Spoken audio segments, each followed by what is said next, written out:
the entry of the council chambers. In an emergency, an alarm will sound. Wardens will assist you with your evacuation from the building, and if directed, please evacuate in a calm and orderly manner via the reception area. Go directly to the evacuation point in the car park beside the town hall. So the audio and visual recordings are on. And I now declare the meeting open at 3 minutes past 3.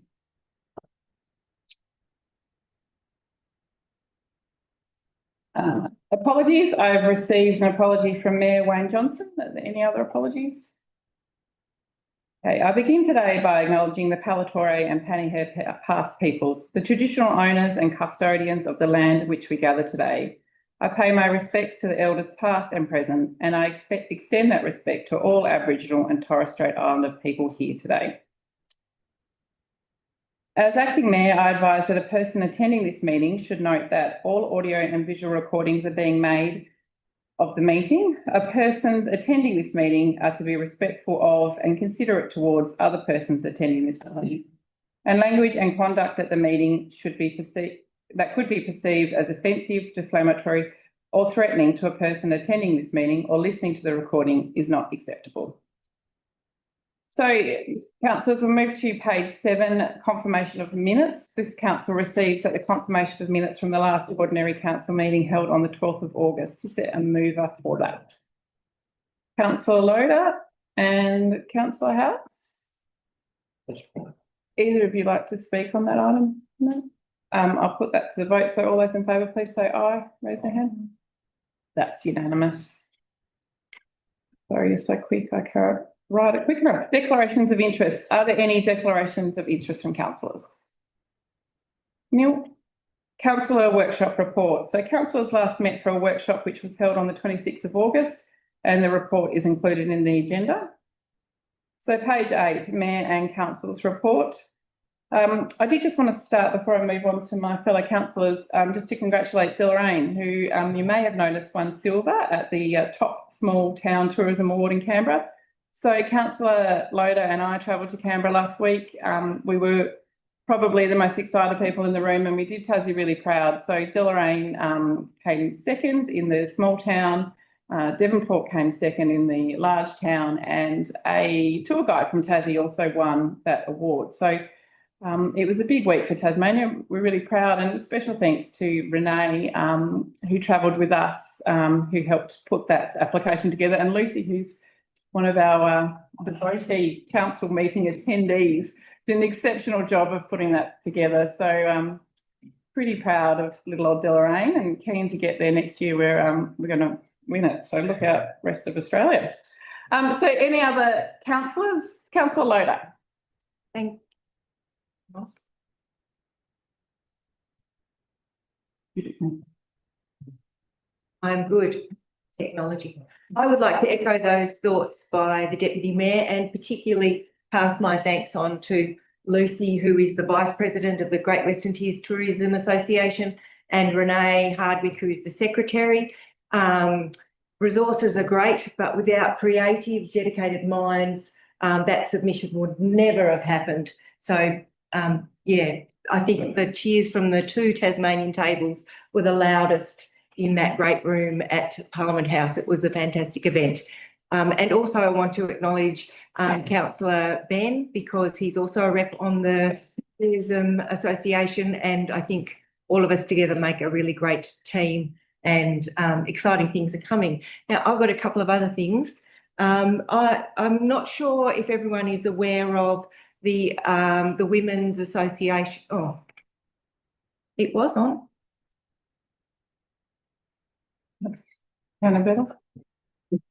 Thank you. I'm not sure if my fellow lady councillors are aware of the Australian Local Government Women's Association's masterclasses. These are fantastic. I attended one online last month. I've registered for one this month. Really great learning. So I would commend them to you. Also, on the weekend, it was an absolute pleasure to attend the Westbury Garden Club Spring Flower Show and see all the beautiful flowers in the hall and the fabulous morning tea in the supper room. And also yesterday I attended the Local Government Association of Tasmania's webinar, Tasmania's Population, the Current Reality. There's a suite of events around this, and it's all about helping councillors plan for the future. So I would commend those to my councillor colleagues to register and attend. Councillor, any other councillor Simpson? Yep. Thank you, Chair. I attended, I think we're on that item, aren't we? No. I attended the Carrick Hall Committee meeting on the 12th of August. I attended the Blackstone Heights Community News Association meeting last Wednesday, and I also, on behalf of council, went to a place called Churchill in the Gippsland on the 22nd of August to attend a conference on essentially the future of housing in regional areas, and I will be submitting a report in a week or two. Get my act together. A very interesting day out, and yeah, interesting to see what the impetus is in that area and where it's certain people think it's all heading, and whether that's a good thing for us, we'll wait and see. Yeah, thank you. Thank you. If it makes you feel any better, when we were in Parliament House, the technology there was terrible, and one of the winners was accidentally announced before we got meant to because of terrible technology. So this is nothing. Just sorry about the microphones for those listening on. Councillor Smedley, you had your hand up. Thank you. I just wanted to point out that the Northern Tasmanian Junior Football Association Grand Finals were on the 1st of September and the day before as well. And the Prospect Hawks Junior Football Club, which is based at Prospect Bar, did a tremendous job. They had their highest number of participants this year ever, and also had the highest number of teams that have made grand finals. So it was quite a day or weekend for them. And then they had the opportunity to, on Saturday, just gone to attend their function for their older graduating players, and they had the biggest number of graduating players as well at the country club there with their parents, and that was really exciting as well. Thank you. Well, anything else, Councillor House? Just wait over me if I could. I attended the Aperture to the Internet on the 12th of August, which was after our last meeting, and I just wanted to speak very quickly about that. It coincided with National Science Week, if I recall. I just want to congratulate everyone that was involved with putting that together. It was a sensational event and it was very well attended too. It was a really good range of speakers, and it went from everything to the wonderful auroras we've been enjoying this year and how they've been photographed, and all the way through to space travel. So it was a really great event, and I'd love to see it continue on if we could. So put me down for that one if you would. Thank you. That's good feedback. Anything else from anyone? I can't see him, but I did want to acknowledge former Councillor Knott, who is in the chamber today. He used to sit next to me. It's a great friend and mentor, and I can't see you over the chair, but hello, welcome back. Lovely to have you. Thank you very much, Jim. So we'll move on now to petitions on page 11. There were no petitions received for this meeting. Are there any from the gallery? Community representations?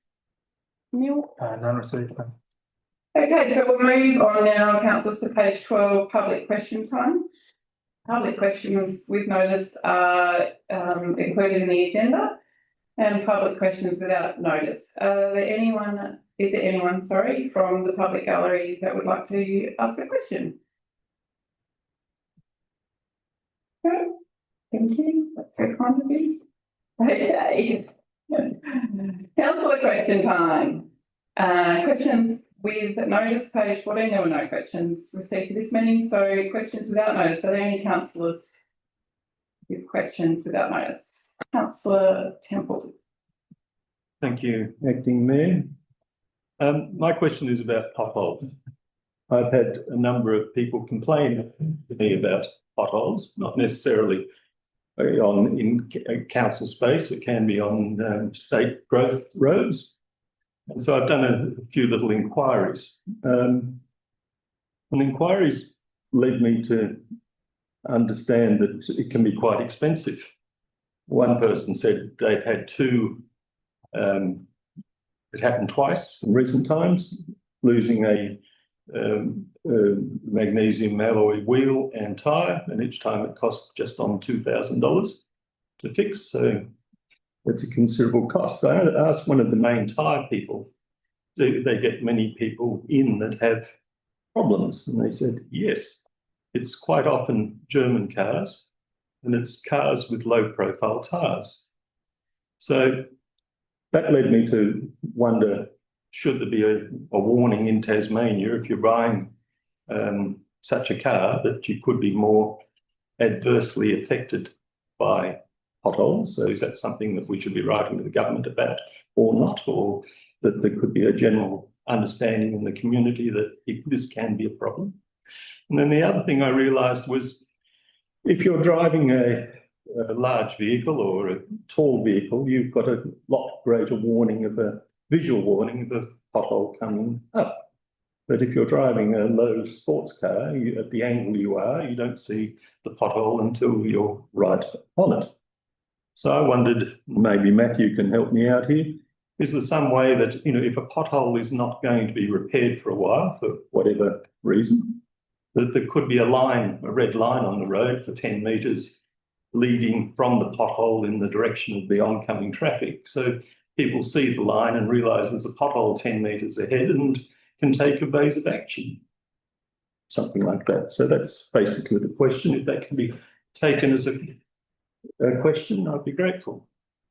Do my best. You know, you get to put that in writing, so I hope you can remember. Look, I think that maybe some of that's hypothetical, and I can't actually answer all of it. I think I could guess which potholes you're referring to, and they're probably the ones on the State Growth Road near Ashgrove, which have caused a lot of people significant trouble, regardless of what type of car they're driving.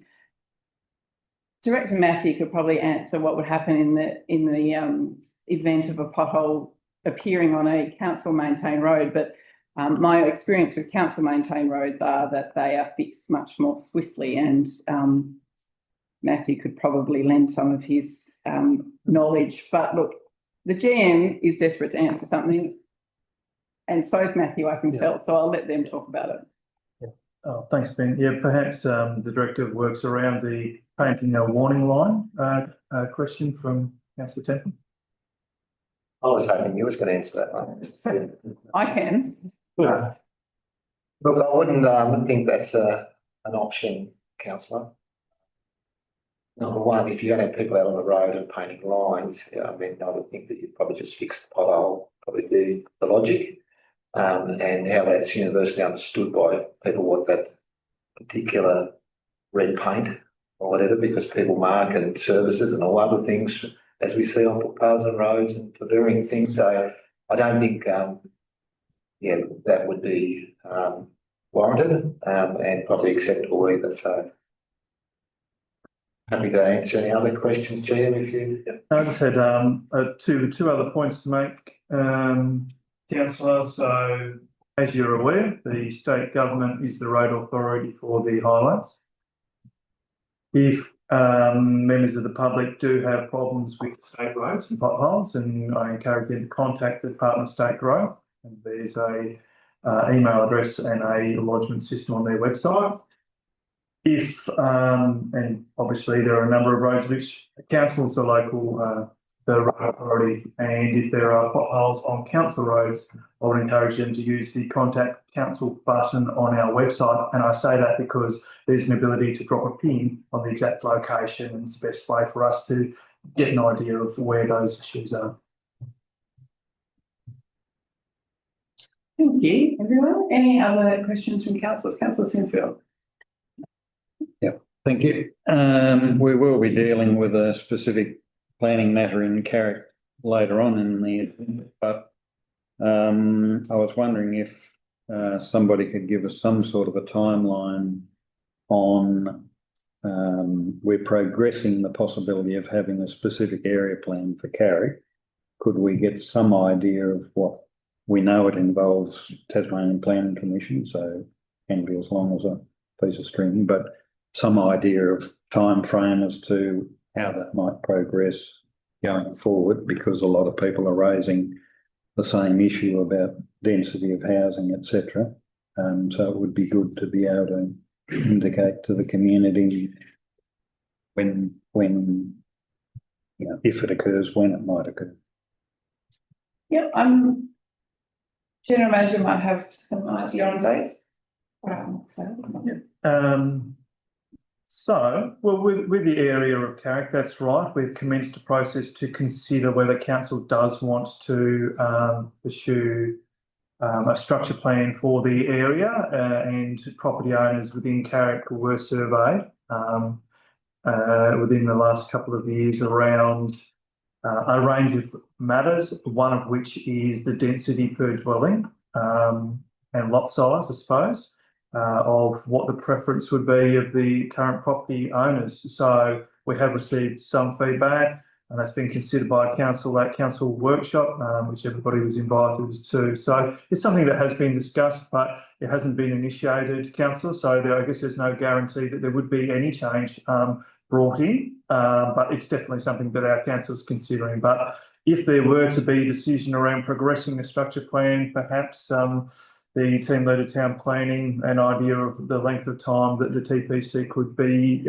considering that if it was initiated in council.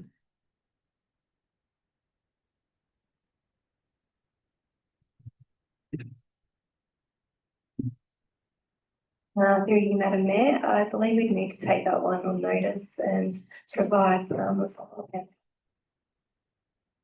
Anyway, just a broad range, Councillor Sinfield. I mean, we're talking potentially years rather than days to turn that around. So.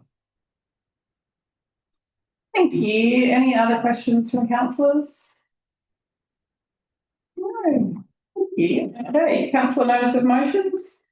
There were no meeting. Okay, so we're now moving to page 16. And for discussions of this item in section 13 of the agenda, Council acts as planning authority under the Land Use Planning and Approvals Act 1993. So PA 25/02671130 Illawarra Road, Carrick. I do have a speaker registered.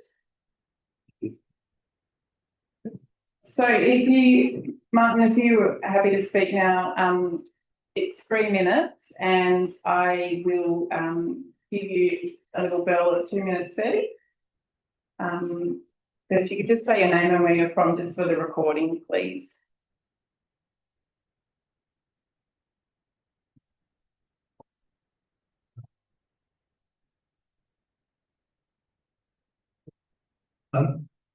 Good afternoon, councillors, and thank you for the opportunity to address you. I will read this relatively quickly, given that it's only 3 minutes. First, I'd just like to establish my connection with the Illawarra Church. I have worshipped together with my family at Christchurch, Illawarra, all my life. I was baptised there. My wife Susan and I were married there in 1974, and our 3 children have all been baptised and married there. The family have been the principal carers of both land and buildings for 6 generations. All my Numeric ancestors are buried there. I have served on Longford Parish Council for 20 years as representative for Illawarra, my father serving before me. My tenure terminated in 2020 when the Reverend Gannon chose to take a different approach to the administration of parish ordinances. I now wish just to address some significant matters pertaining to the establishing trust.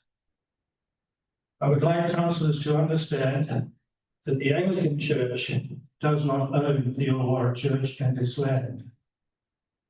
It is vested in a charitable and perpetual trust created by Edward Numeric in 1858, and the Anglican Diocese of Tasmania act as trustees. That has been the case since the trust was created, but I'd like you to note it does not exclude the appointment of different trustees. The trust deed sets out very concise objectives and endows the church with 188 acres of land, the rents from which are strictly for the maintenance of the church structure the graveyard, and the church catechist. That is, the minister appointed from time to time. No other activity is permitted, and that includes the addition of other structures. It does not convey a right of ownership nor of sale. That has been tested in 1996 and was again tested in recent years. Somebody will report the publicity. I'd like you to pay due regard to these matters. My son will expand on some of them. Thank you. Are there any questions? I'm very happy to take them. Thank you. Sorry, we can't ask questions, but thank you very much. Piers, did you have something you'd like to say? Go. Yep. You're only 2 minutes 30, so you're fine. Thank you. Piers Durant, just for the record. Thank you. Good afternoon, and thank you very much for the opportunity to speak. At the outset, I want to note that I've offered the diocese an alternative, which is to construct a comparable building on my adjoining land, as I own all the land that surrounds it. This potentially avoids any legal complexities that would arise from any new construction on the church site itself. And of course, if that was to go ahead, we would need to go through the correct planning approval. I have not heard back from the diocese on that. I corresponded with them back in July, I think it was. As my father established, we have a long family connection. It's important because the diocese does not own the land or the church building. The 1858 deed establishes a charitable trust with restrictive and unusual provisions. In my opinion, new construction is not permissible under the deed. The trust specifies which buildings may exist and tightly regulates how trust funds and income can be spent. Construction is not an authorised purpose. I also believe the land itself was never conveyed in freehold to the diocese for 3 reasons. Under the 1837 land grant to Edward de Merrick, equipment was payable for 40 years until 1877. The diocese never contributed to these rents, despite the church site being created before that period. Second reason, the deed does not create a modern subdivision that describes 9 acres or thereabouts by plan and landmarks, rather than surveyed measurements in chants or words. This suggests a flexible boundary rather than absolute title. Thirdly, the deed explicitly states that the appointed minister cannot assume or treat the property as if he holds the freehold. For these reasons, I respectfully ask in your deliberations that you give weight to the limitations of the 1858 deed, the charitable trust that owns that site. Thank you. Thank you. No other speakers from the gallery? Is there a mover, councillors, for this motion? Councillor Dudman, is there someone that would like to second this? Thank you, Councillor Loader. Councillor Dudman, as a mover, would you like to speak? I would. Thank you, Chair, and thank you to Messrs. Derek for your representation today and your letters on this matter. And I guess in looking at this, I would like to acknowledge your long history to the site as well, to the church, and respect the deep personal significance that this application does bring to you, your family, and to the broader community in the area. Look, with regard to the planning application, as has been stated in our papers, Council, as a planning authority, has to assess this application pursuant to the Tasmanian Planning Scheme, and we can't refer to the encumbrances on the title that are being referred to, and I say that with a level of regret because it does sound like a complex issue that will require further study, but it is not something that council can involve itself in, and this does sound like an issue that will need to be referred to civil proceedings if an agreement can't be met, which appears it hasn't been. I do understand the concerns relating to the proposed development. I would not be happy if my church was receiving a similar proposal. So I completely understand the level of dissatisfaction that has felt about this. But regretfully, for better or worse, I am required under the planning scheme to approve this application, and I will do so. But I do so noting those reservations. Thanks, councillor Dove. Councillor Loader? Thank you, Deputy Mayor. I would be keen to hear from the planners. We've already read the agenda, but I'd be keen to hear more specifically from the planners about the issues that have just been raised again by our representatives before I have anything to say. Is that all right?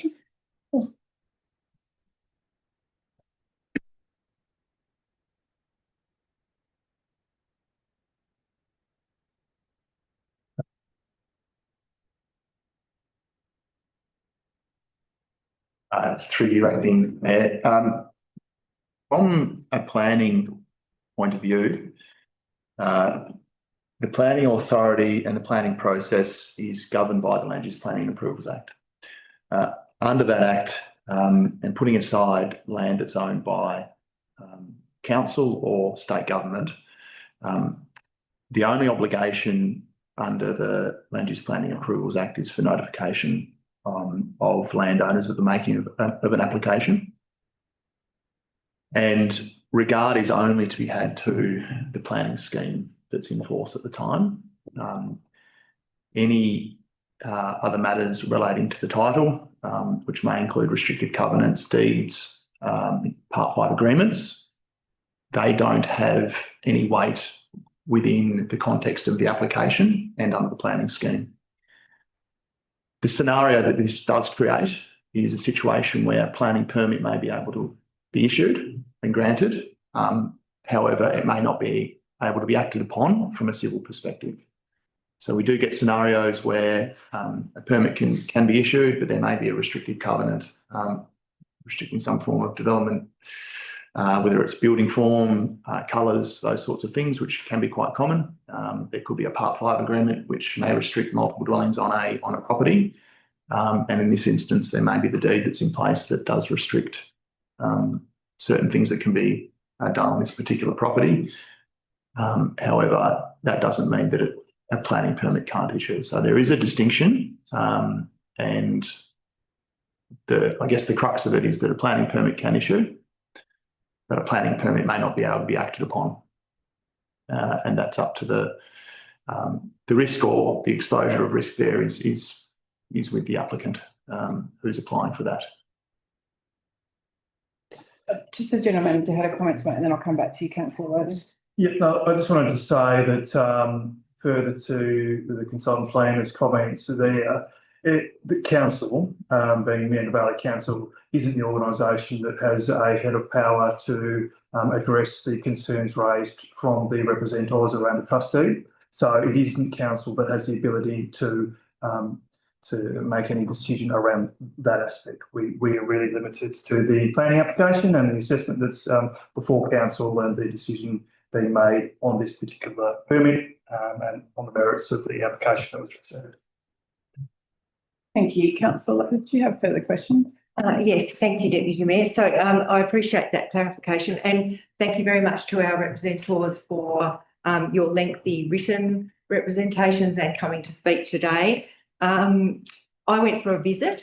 I've actually been there. A long time ago, I think, was it in the 70s, the ploughing championships were held there. I have this thing, it was so long ago, I must have only been something like 4.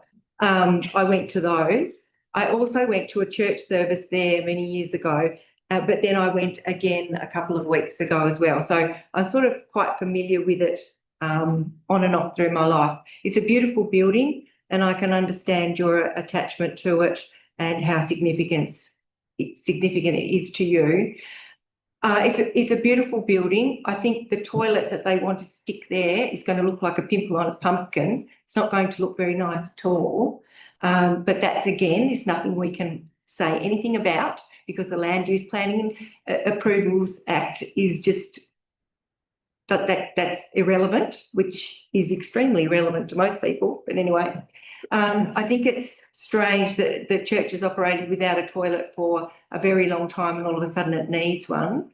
And I'm kind of a little bit sad that the applicant hasn't come and had a really good chat to you. I think that could probably have solved some issues. But again, none of that's relevant to the planning scheme. So I'm betwixt and between on this one. So I'm seconding it, but I don't know what I'm doing. Thanks, councillor Loader. Any other councillors like to, councillor Sinfield? Yes, I'm sort of getting more concerned as we're going on, not less so. The representatives have asserted as to where ownership lies. I'm wondering therefore how this fits in with section 52 of the Land Use Planning and Approvals Act, given that it says if the application for a permit or if the applicant for a permit is not the owner of the land in respect of which the permit is required, and the land is not under a number of categories, which it's not, the applicant must include in the application for the permit a declaration that the applicant has notified the owner of the intention to make the application. Obviously, their representatives are here, they know it exists, but do we have that formal step in place in terms of ownership and an actual declaration from the applicant? That's part of the suite of documents we have. Through you, Acting Mayor, yes, we do. Part of the application form, which we've got here, includes the declaration which has been made by the applicant. Council, the step or the process that we need to be assured of is that a declaration's been made, which it has. Whether that declaration has been followed through by the applicant is a separate matter, and it's a civil matter. If they've declared that and they haven't actually notified the property owners, whether it's the trustees or the generics, then that's a matter between the applicant and again, it becomes a civil procedure. But for the terms of the validity of this application, we've had that declaration be made. Thank you. Councillors, are there any other questions? Councillor Temple? I find this troubling. It's a beautiful church, interesting Romanesque style architecture with a little bit of neo-Gothic on one end, and it fits so beautifully on the hill on which it stands. Quite delightful, quite unique. The connection with Tom Roberts is very important. Adds a very substantial layer of significance to the property. Tom Roberts, as we all know, painted paintings. One was Shearing the Rams, and another was what was it called, the Bail Up, and another one was the Golden Fleece, from memory. Unique Australian paintings, quintessentially Australian. He also started a number of art societies. The Victorian Academy of the Arts was founded by him. It's a very solid part of our history.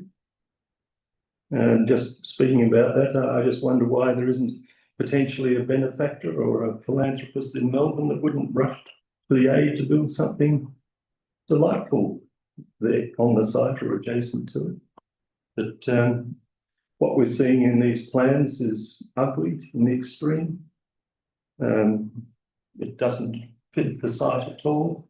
It isn't in no way sympathetic to the existing structures. It's in no way shielded from them. It's the effluent from it goes towards the cemetery, or could do. So I find that reprehensible. As a former commissioner of the Australian Heritage Commission, I personally think that this site is of national significance.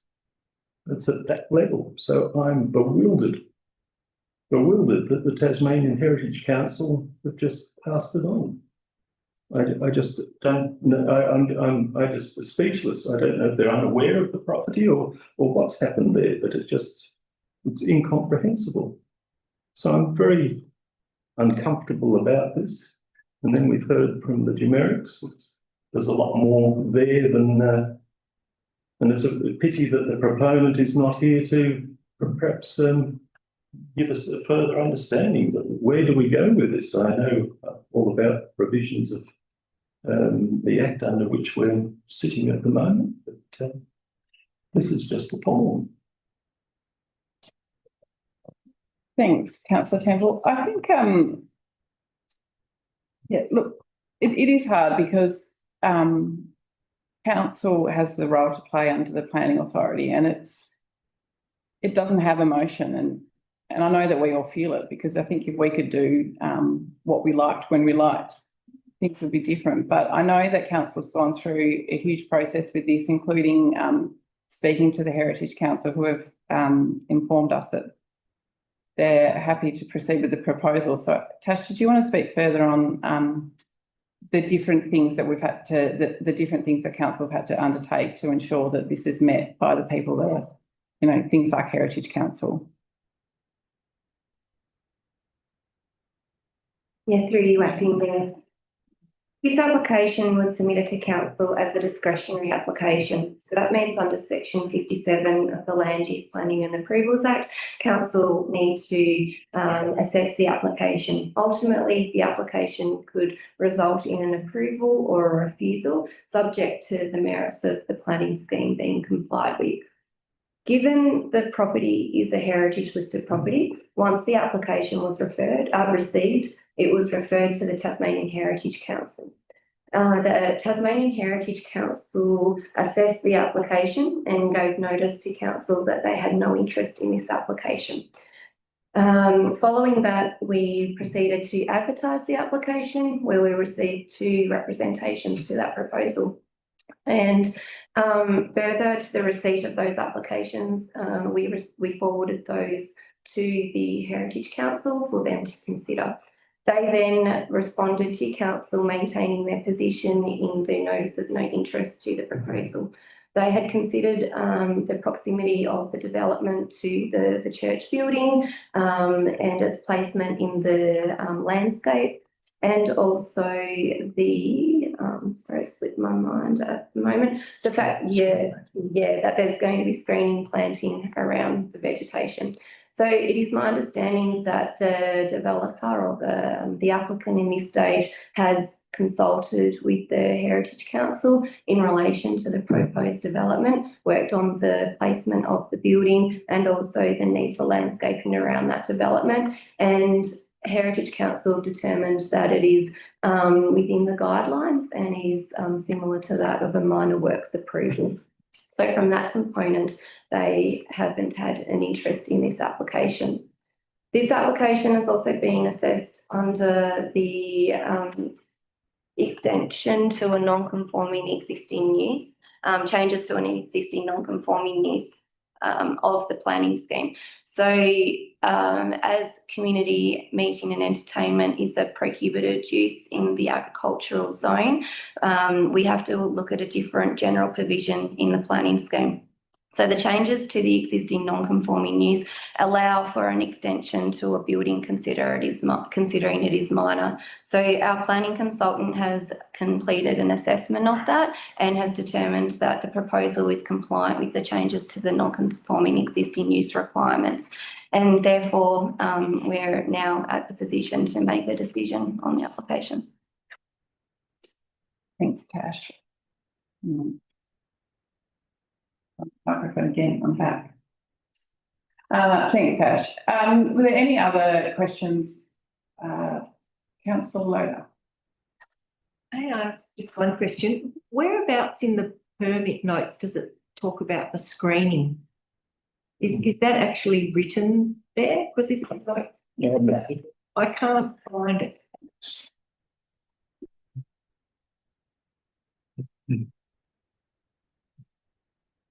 For you, Acting Mayor, there's not an explicit condition. However, the condition, which would be condition 1 of the endorsed plans, is for the application to be in accordance with the submitted plans, which include the screening. So it's tied in through that, and the scenario would be that if a building and plumbing application was to be received, that would then be referred into the planning department, and it would be cross-checked with the planning documentation. And if the screen planting wasn't there, then there would be a requirement that that be included as part of the building. There's also the requirement under the Heritage Council as well, who would be able to require that. I guess probably to conclude, if that was something that the council wanted to be reinforced, then a condition could be included. An additional condition could be included to reinforce the screening. That helped, thank you. Can I also just clarify? So this is one step in the process. There are other steps that need to be taken, and one is a plumbing permit. So could you just clarify that for the purpose of the people present, how that works? Through you, Acting Mayor. So upon receipt, if a planning permit is approved today, the developer will then progress to building and plumbing approvals. As part of that, a plumbing permit is going to be required for the application because it requires an on-site wastewater disposal system to treat the waste from the toilet. And that process is assessed by Council's environmental health officers and also Council's plumbing surveyor. So our environmental health officers will assess the application for the wastewater system. A on-site wastewater design report would be completed and submitted by a suitably qualified person for council officers to review and ensure it's compliant with the guidelines. And then following that determination from our environmental health officers, our plumbing surveyor will also then review the application and issue any conditions that are applicable to that development. Thanks, Tash. Are there any other questions, Councillor Temple? Thank you, Acting Mayor. We've just heard that a screening can be put as part of the what we're putting forward today. Conditions, yeah. Conditions. When it comes to the plumbing, will the plumbing permit preclude drainage effluent towards the cemetery, or can we put in something in this as a condition today to preclude that going towards the cemetery? And the last thing would be, although I dislike the design of the said thing, can it be in colours that camouflage it or minimise its obstruction in the landscape? Can those things be put in as conditions? Do you have a comment to make? Just to clarify, councillor, while the consultant planner said that a specific condition could be put in around screening, he also said that it wasn't necessary because the recommended conditions already provide for them to be in accordance with the plans that were received. So it's not unnecessary, but he did say that it could be put in there to clarify if that was council's wishes. As far as the plumbing, the details of a plumbing application, it's not something that council is considering today. We'll ask the planning staff around that, but I guess we're forming a decision on the planning merits. We're not forming any decision around the plumbing, so we are not creating a plumbing approval. We haven't received a plumbing application, so therefore, no, there wouldn't be a condition relative to that, but I'll allow them to speak to that. As far as the colour scheme and a condition around that, we'll refer it to the plans when they finish padding out.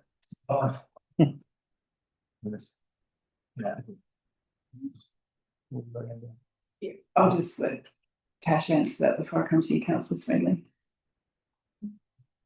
Thanks. Through you, Acting Mayor. From the two parts, the first part, we don't think that it would be we'd recommend a condition relating to that because it is dealing with separate legislation. And the issue becomes that if it's conditioned in one way from the planning permit, it's not physically being capable of being achieved under the by the particular location, but is capable of being approved by the plumbing requirements, then it does cause a conflict. So that would be a difficult condition to enforce.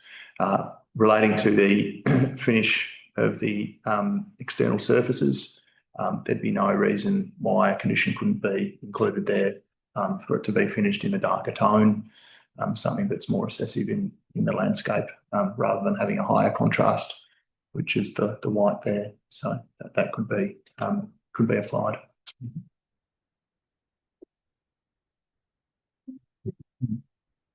Councillor, not working. Hello, you can go. Thanks, Acting Mayor. Can you just clarify for me, so there wasn't a toilet at this location historically since the 1850s, is that correct? And subsequently there needs to be a toilet now. Is that a requirement of council?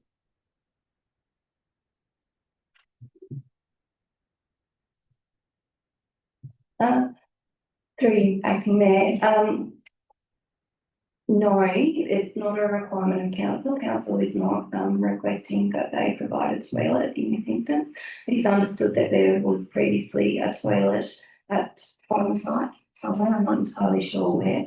However, I believe the desire for the amenity building is to be able to provide facilities for the parishioners to the church so that they could toilet and being able to maintain access to that church building by providing services for the parishioners.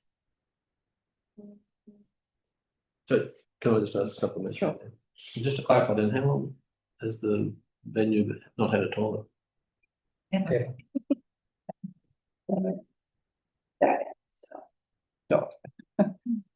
Long time. Okay, councillors, Councillor House. Sorry.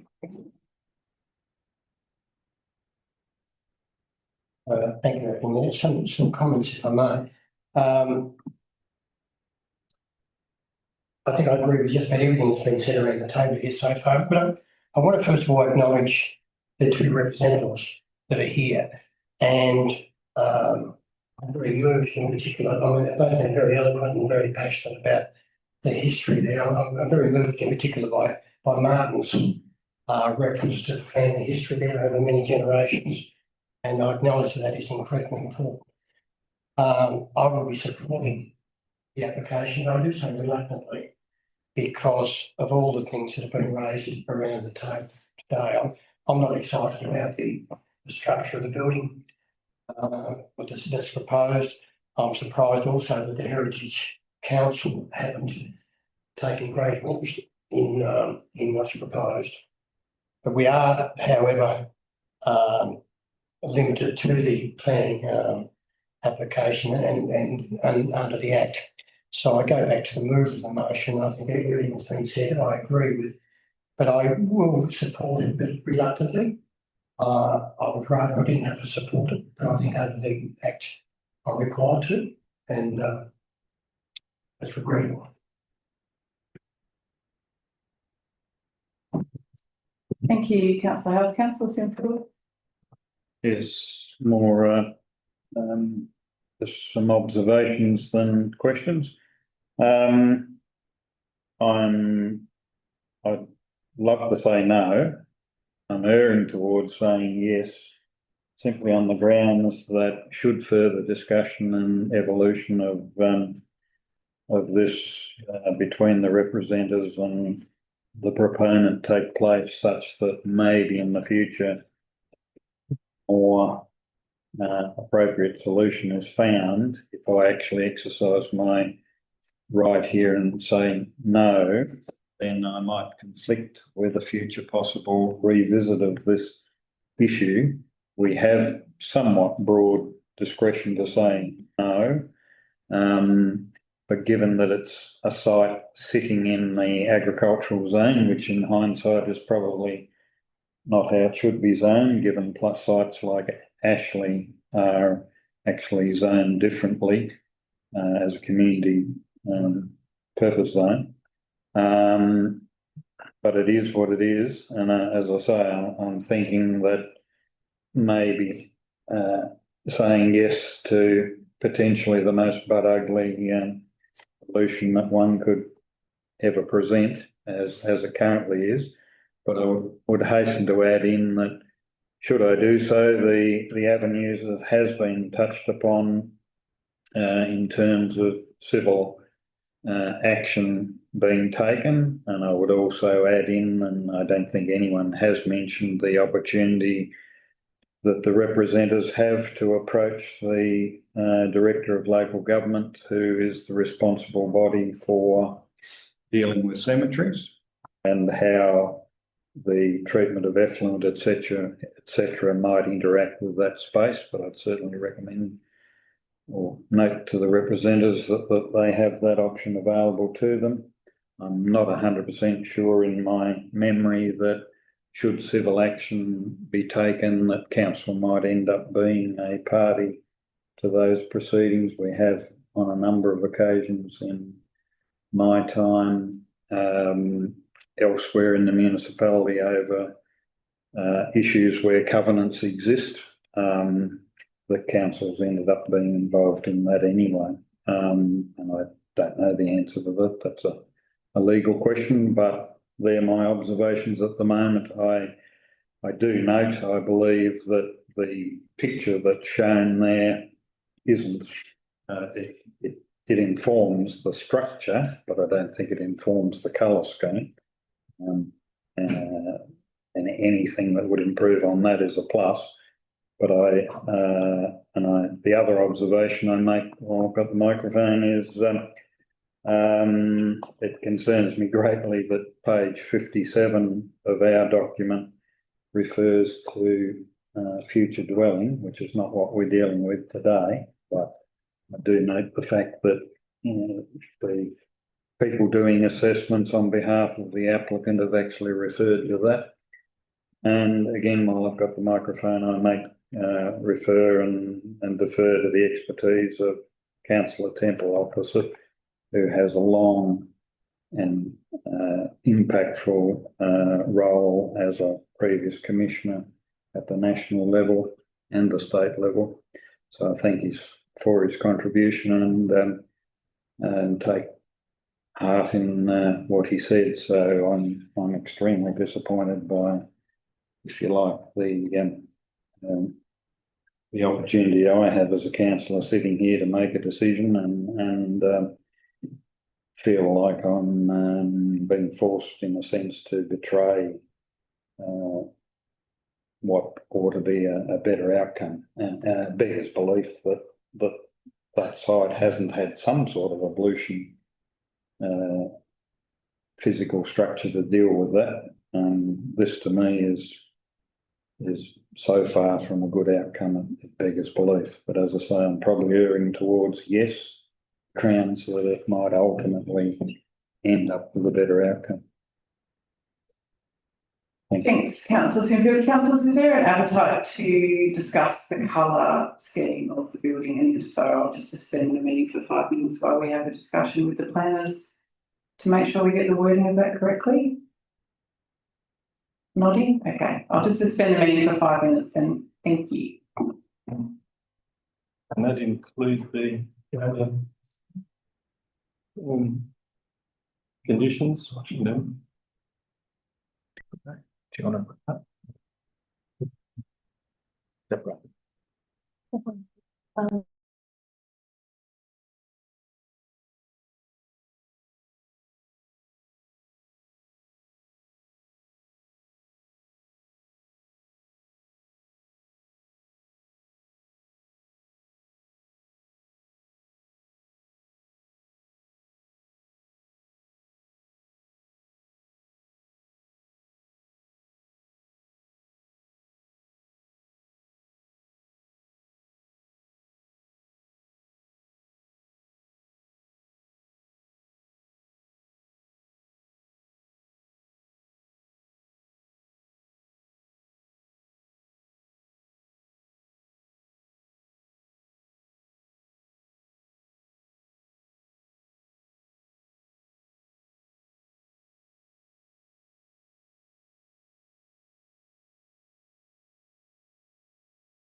thank everyone for your patience. It is really important that we get this right, so appreciate you letting me suspend the meeting to get some clarification on that. Tash and George, when you get a chance, would you be able to give us an explanation on what you discovered there, where we've also discussed the colour that is in the application, and your views on adding another permit condition and what that means? Because it will require an amended motion if we do go down that path.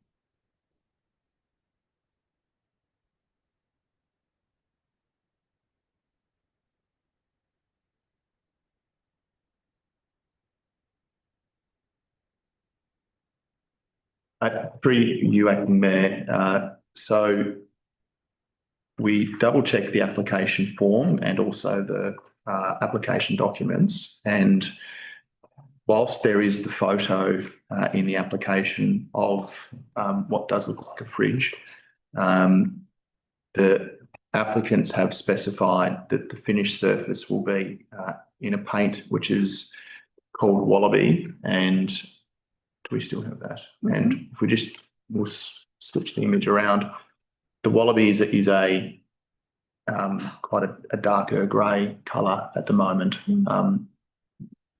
which would mirror what possibly a Wallaby colour of Wallaby fur looks like.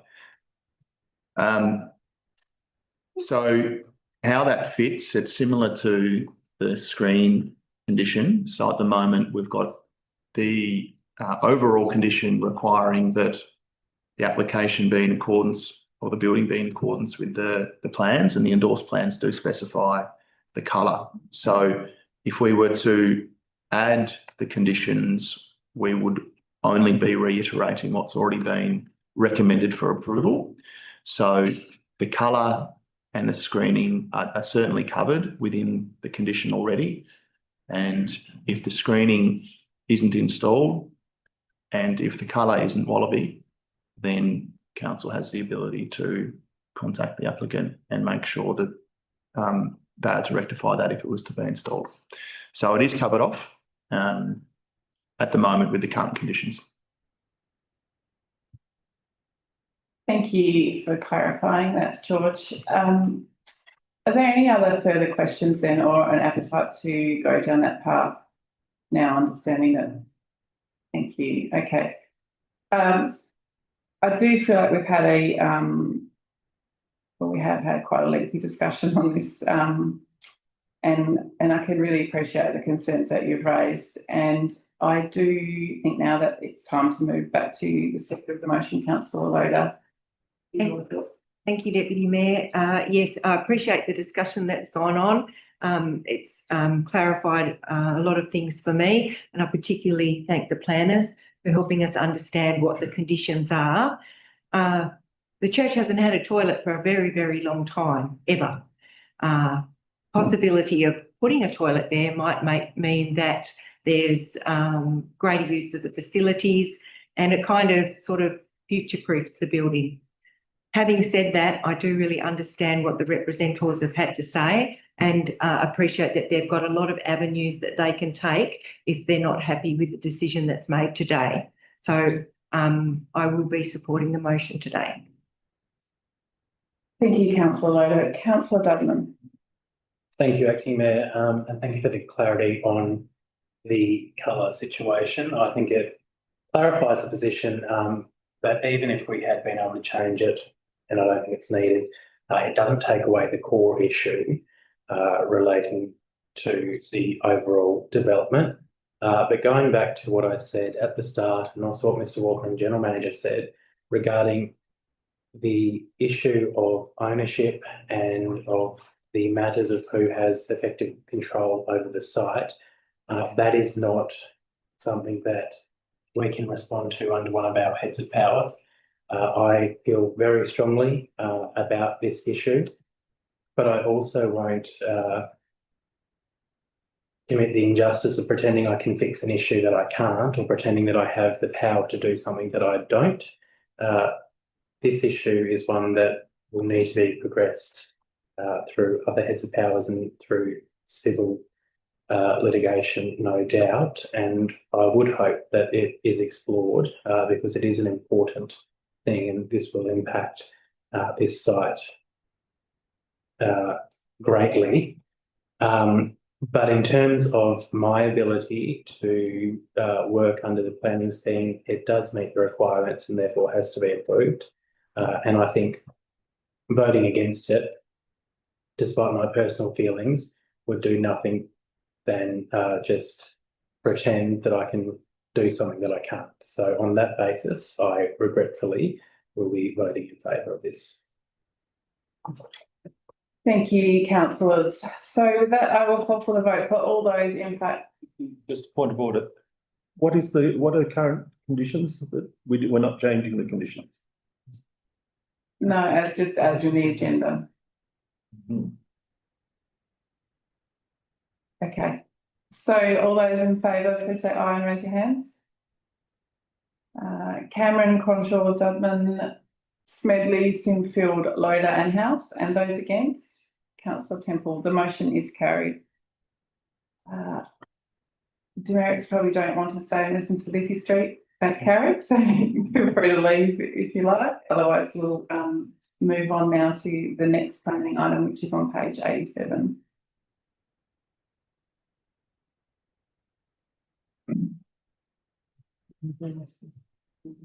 Thank you all.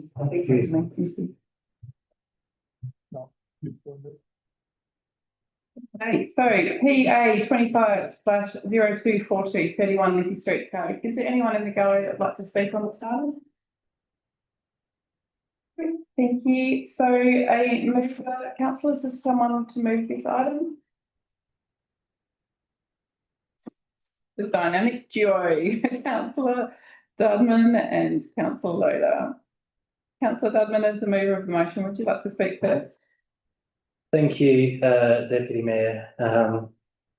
Always the one to move the unpopular items, it appears. Look, this obviously is another item that does cause some tension in the community.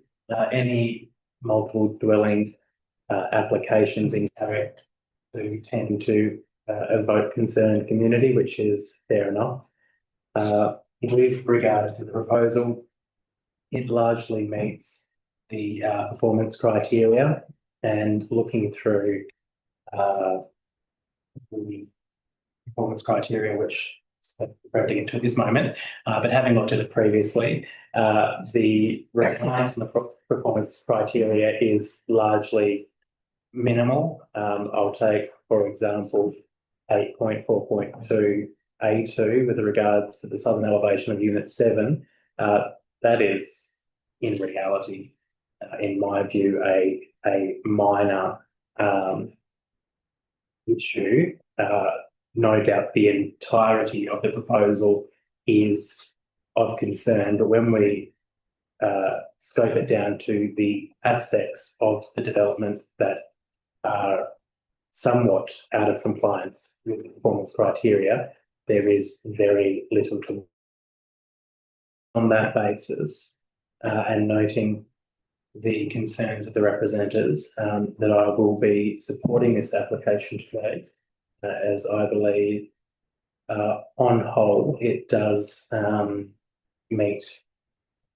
And I would also note the conversation that was had before during question time with Councillor Sinfield when he asked the question, in that we are moving towards improving our structure. No, it's not structure plan. It's a structure. There we go. Structure plan in Carrick. Unfortunately, that does take time, and the result of that means that anything that comes in before that's in place cannot be referred to, or we can't apply the soundings of the community to those. But I'm looking forward and hoping that structure plan does come in as soon as possible, because that will alleviate some of the concerns that have been raised. And it will also ensure that we are able and have the power to make decisions more in line with community views than this tick and flick exercise that we often face ourselves with under the current iteration of the planning scheme. Thank you, councillor Dudman. Councillor Loader as the second of the motion. Thank you, Deputy Mayor. Here we are again. I guess there are some community expectations in Carrick. We went there earlier in the year and we said, what do you want Carrick to look like in the future?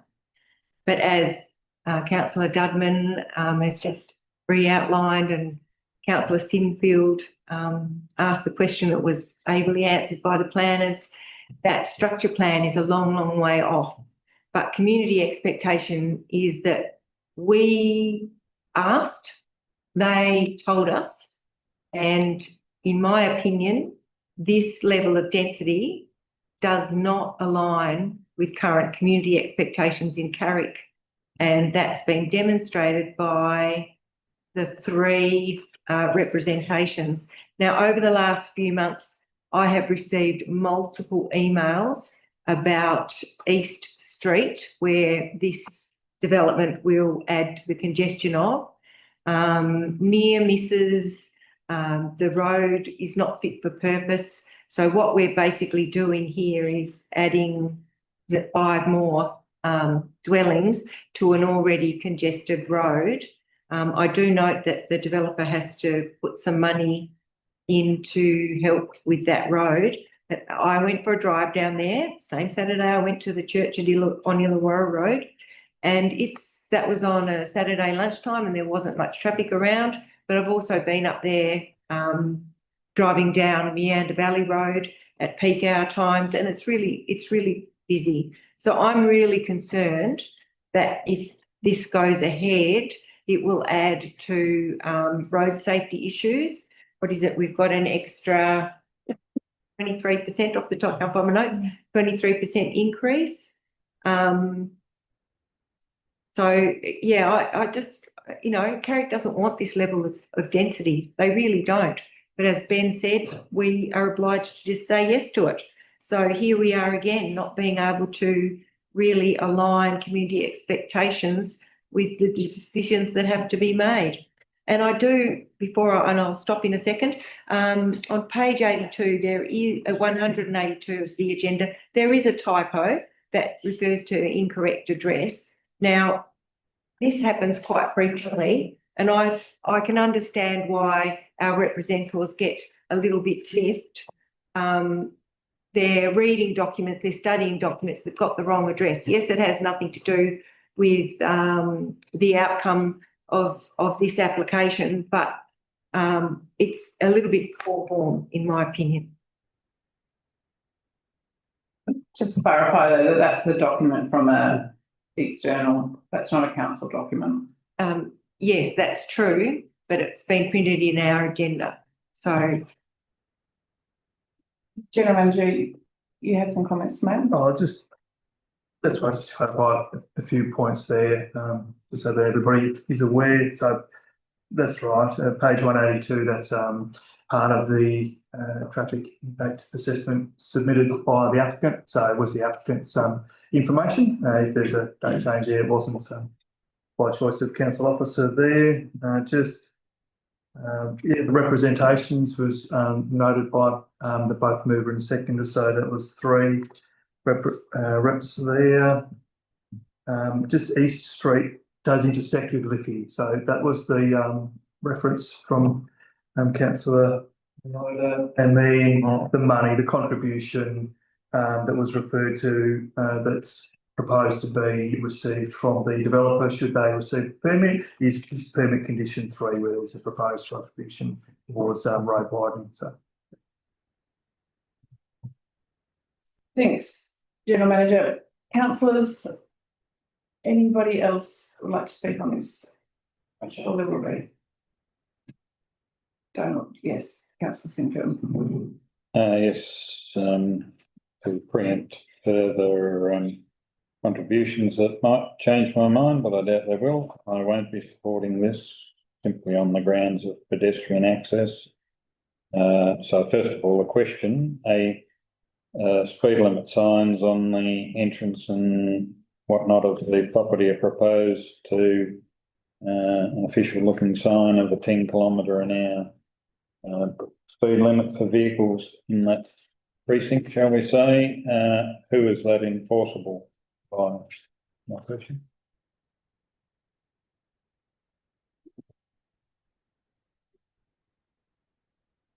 Through you, Acting Mayor, just to check with that question, do you mean enforceable in terms of ensuring that the speed limit is being undertaken or ensuring that the sign gets erected? No, in terms of its practical day-to-day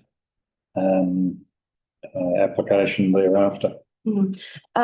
Generally, these signs are very typical in multiple dwelling applications where we see pedestrians and road users share the same pathway. It's a very typical condition that is being implemented on multiple dwelling applications. In terms of the enforcement, I would assume it's more so an advisory. Any signage generally becomes on the road as a police matter in terms of speed limit signage. But given that this is off the main road network and internal, I would say it's more of a body corporate matter. And how it is policed, I can't say. However, it's really advisory signage to alert all users of the shared environment. Thank you. Any other questions? You had a bit of Well, to continue on that, my concern with the swept paths, diagrams, etc., and the interaction between pedestrians and traffic, I just, that's, I understand the our consultant planner has assessed that, but I suppose my question is, I haven't seen one yet where we've actually, I certainly can't think of one where in my time certainly in recent years on council, where we've insisted on a footpath. We've had developments up in the order of 20 dwellings on an internal site, no footpath, no ability to turn around for a foreign vehicle other than to turn in somebody's driveway in front of their garage.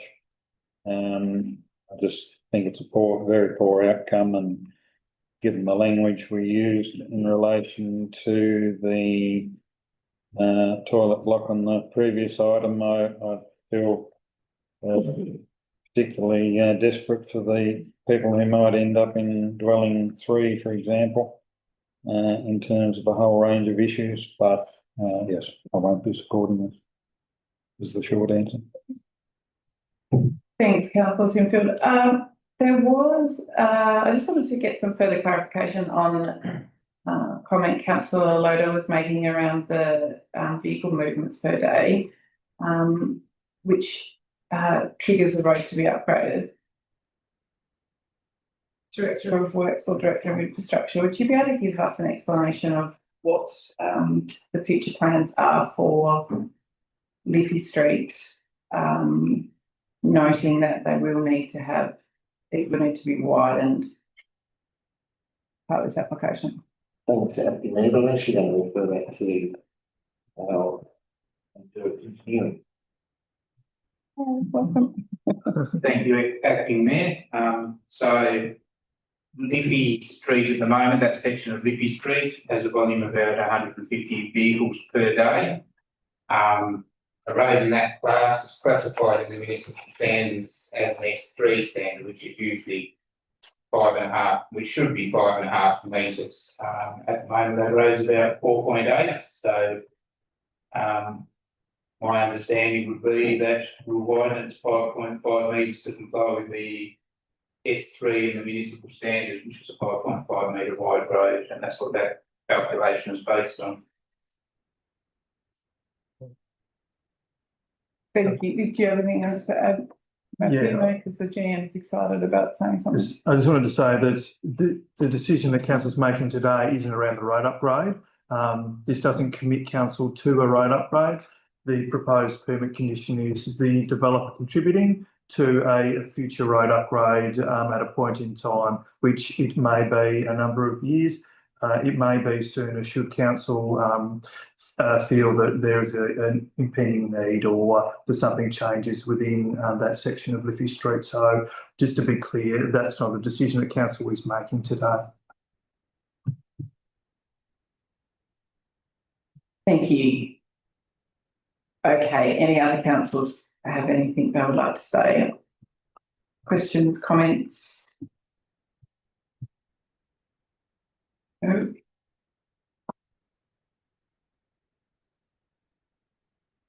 Okay, councillor Labour, did you have anything further to comment on?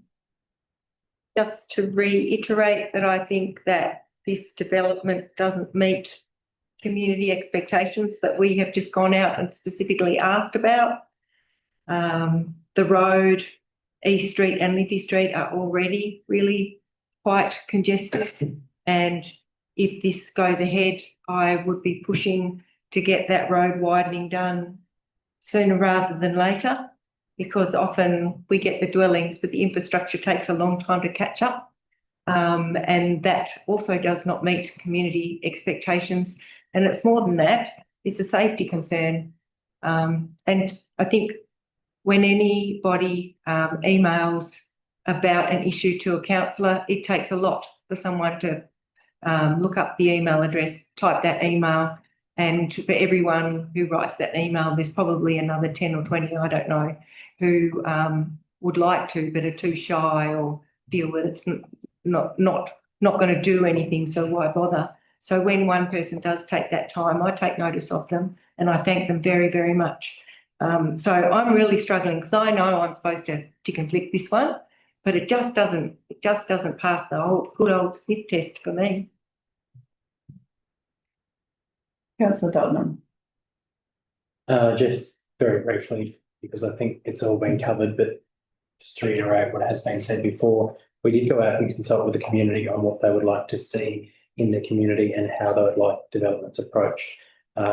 In those meetings and in that consultation, we were very transparent that until such times as that consultation was implemented, the current system would have to stay in place.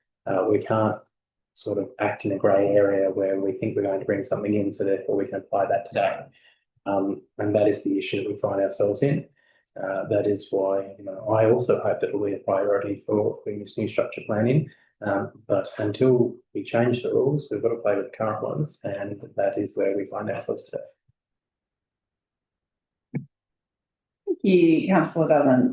Yes, sorry, I probably having lots of awkward blanks because I know that we've been in a similar position in a previous development in Liffey Street, and I do want residents of Carrick to know that we are listening, we are working our way through the process, but as Councillor Dodman says, we are working with what we have at the moment. So with that, I will put it to the vote, and all those in favour, please say aye and raise their hands.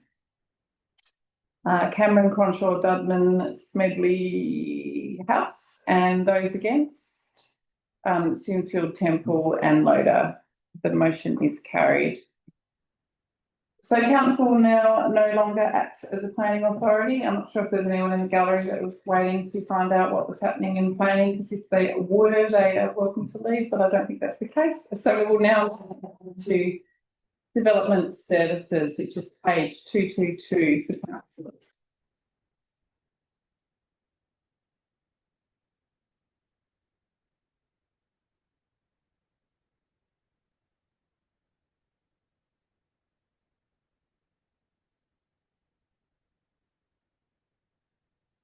Thank you. Welcome to the table, Acting Director Wade Haley. Acting Mayor. So Development Services 14.1, review of policy number 43, dog management. Is there a councillor that would like to move that motion? Councillor House? And a seconder? Mexican standoff, Councillor Loader. Councillor House is the mover of the motion. Thank you, Deputy Mayor. Again, hearing the microphone here. Right, well, first of all, it's a very important and necessary policy, and it's a very emotive policy as well. People get very, very caught up in having their pets, and dogs in particular. So what this policy does, I just want to paraphrase a couple of sentences here because I think they're pertinent. It clarifies some on-lead and off-lead and restrictive areas for dogs. That's obviously very important. there's a couple of comments or a couple of sort of phrases here that I try to touch on. The policy, for example, supports community well-being. Now, well-being is very important, and for the people who do walk their dogs and think so, part of the family really. That well-being is very, very important indeed. So we need to acknowledge that. Also, it says community well-being and safety, and it's fair to say that sometimes there are safety issues in relation to dogs, and that's got to be acknowledged and dealt with. And I really want to first of all thank those on the council that need to enforce this policy. So I'm sure that it's not always easy. Not everyone agrees. I mean, for example, it also goes on to talk about. I'll just come back to barking in a moment. It also goes on to say here, minimise noise and other nuisance. Well, what one person might think is noisy, and someone else may say that's fine. And, I know that's very tricky, just from my own situations, just people talking to me. Someone's dog might be barking, they think that's fine. For others, it irritates the hell out of them. And I think sometimes, it's not always responsible, but responsible dog ownership is really very important because we have to live as a community. And, there's nothing more frustrating than dogs barking all the time. As an example, they can create safety issues if they're off lead when they shouldn't be. So this is a very important policy. But I also recognise it's a very delicate matter and it's a very delicate balance. As I said, for example, barking dogs. And, I've heard evidence of it. I'm not going to talk specifics, but I've certainly been in areas where I just think, how do people live next to that? It just would drive me crazy. And I don't think it's fair, quite frankly. I just don't think it's fair that people should think that their neighbours should have to put up their dogs barking day and night. But some people don't see an issue with it. So for those who have to enforce this policy, good luck to you. I reckon it's pretty tough.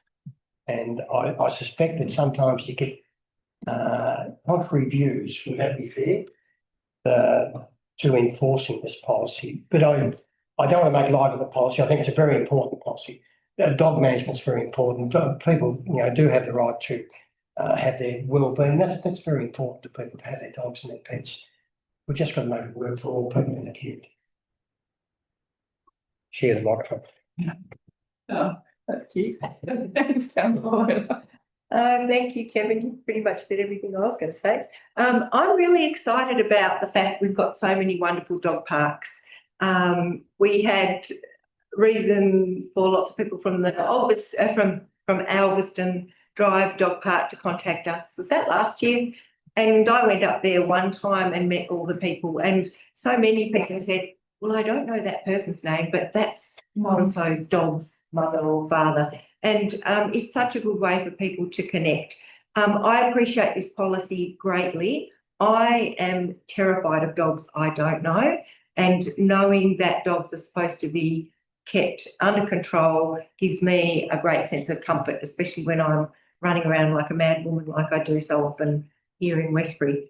I also appreciate that people are supposed to try and fix the issues themselves, but if they can't, there's a mechanism to where they can. So I'm fully supportive of this. Can't wait to see the Moore Street Dog Park come online.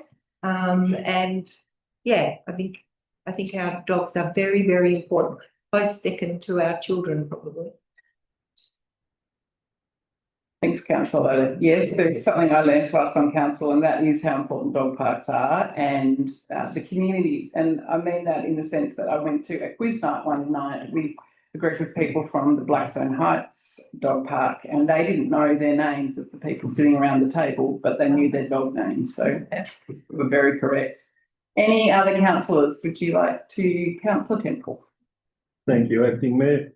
I'd like to refer to map 4 Westbury Town Common on page 233. Last time we reviewed this policy, that was basically verbally noted that it was notional. It's not exactly how it operates in real life. Is that still the case? Acting Director Wade. Through you, Acting Mayor. That is, there is no change. The previous dog management policy. But last time we did note that it was not actually how the area is used, and I just wanted to mention that, and that's what I presume will continue. General Manager, just got a comment to make. So just so I can clarify that, page 233, so the recommendation in the policy is for the dog exercise area off lead. I think that the debate the last time this policy was talked about was around fenced versus unfenced. So you can see on map 4 it's stated as unfenced, councillor. So that was what I recall that contention to be about.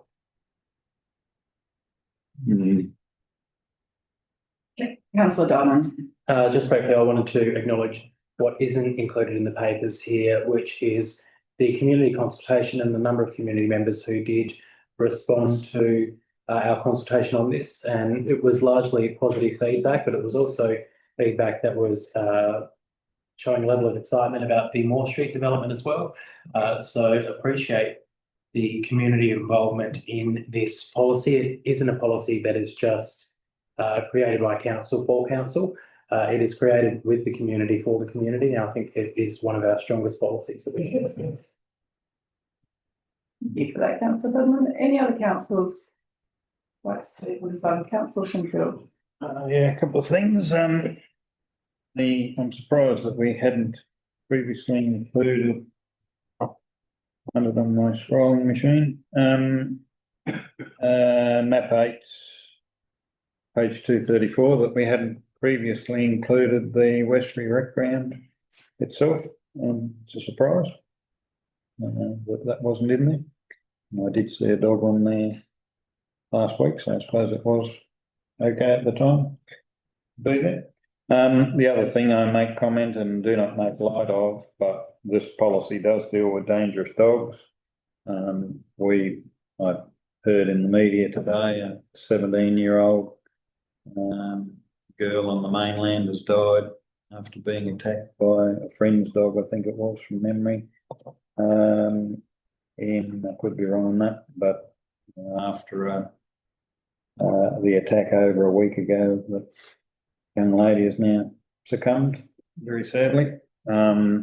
And I hope that, I know there are various things in place, but in a sense, the words in our policy are, they sort of fit the mark, but do we need at some point to maybe revisit a dog that's actually been declared a dangerous dog? I note that probably more than a decade ago now, it was former councillor Richardson who instigated or was largely responsible for leading a significant increase in the fee for somebody having a dangerous dog. But you know, I'm not advocating that now, but is it possibly a conversation we need to have about if a dog has actually been declared dangerous? I know there are mechanisms for housing them and all that sort of thing, but do we need to look at going a step further and not having those dangerous dogs about once they've actually been declared as such? And I presume there's a robust process in getting to that point, but as I say, we don't want, I don't know the particular circumstances of the case I just mentioned, but it is a terrible outcome that's happened there. Yeah. Okay. Councillor Sinfield, did you want to follow up with something? Just to say, yes, there are specific provisions around dangerous dogs in the Dog Control Act, so it's a defined process. So take the other comments on board. Thank you, councillors. Anything else to add to this item? Or I can go back to the mover or seconder. Anything else to add? No. Okay, I'll put it to the vote then. All those in favour, please say aye and raise your hands. Aye. That is unanimous. Motion is carried. So page 263, review of policy number 36, private timber reserves. No little swapsies. Yeah. Call for a mover of that motion. Councillor Dodman. Is there someone that would like to second that?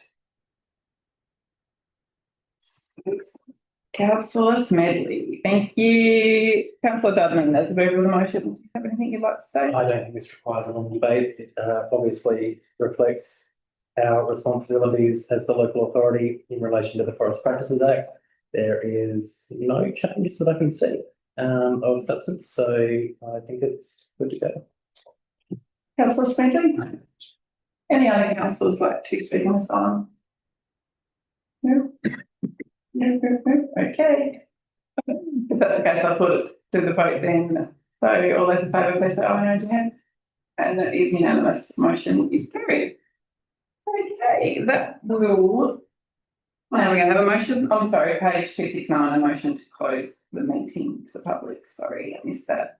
You're very keen on that, Councillor Dudman, thank you very much. Is there a seconder? And Councillor Smedley again. All those in favour, please say aye, raise your hands. That is unanimous. Motion is carried. Okay, the meeting is now closed to the public and we will end live streaming and recording. Thank you very much. Oh, at 4:40 p.m, sorry. Thanks very much to the gallery that came along and participated.